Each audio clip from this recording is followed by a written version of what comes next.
I think I think the film is it is pushing a button that is kind of nostalgic for the audience.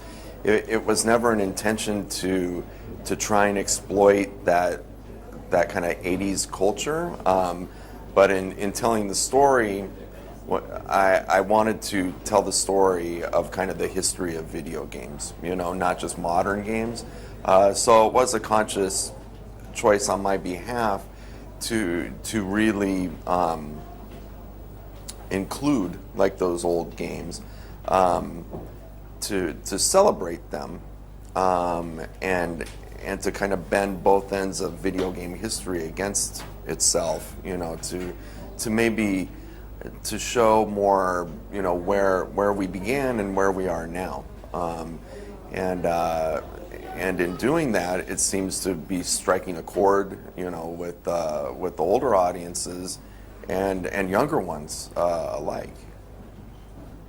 Yeah, I would say one of the things Rich always says is that he wanted to set Ralph in the simplest world possible so that you get the biggest contrast in terms of the journey he's going to ultimately take. So in some ways it almost necessitated that this movie starts in the world of 1982 in a game like Fix-It Felix Jr. It really, if you had put Ralph starting in the world of Hero's Duty and said that's where his home was, there would be kind of nowhere to go. So it gives us this great opportunity to go through all of these different worlds and really showcase the last 40 years of the history of video games. Good people are boring. Villains is better. To be a villain, it's better. So, I mean, for the sequel of this movie, I mean, who cares about being good? So, I mean, what do you think? You're gonna, I mean, more seriously, you think that your villains is still fascinating from a more? I mean, everybody remembers Iago and then Otello. Who cares? Yeah. So, is also your personal fascination toward the naughty guys, if not villains? Well, I think I agree. I think that in stories, villains are always much more interesting than the hero. So I think that casting what is the bad guy, as our hero in the story, gave us the opportunity to have a hero that's flawed. That's not a perfect guy. He makes a lot of mistakes.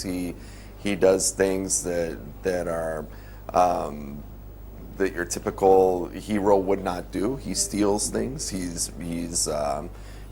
impetuous. He's immature.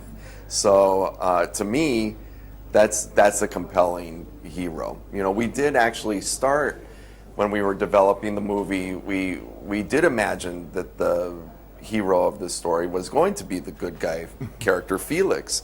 And after about 2 months of going down that line, we did find that the story, he was not a compelling hero, and once we decided to make it about Ralph, that's when the thing really took off, and we started to have a lot of fun with it.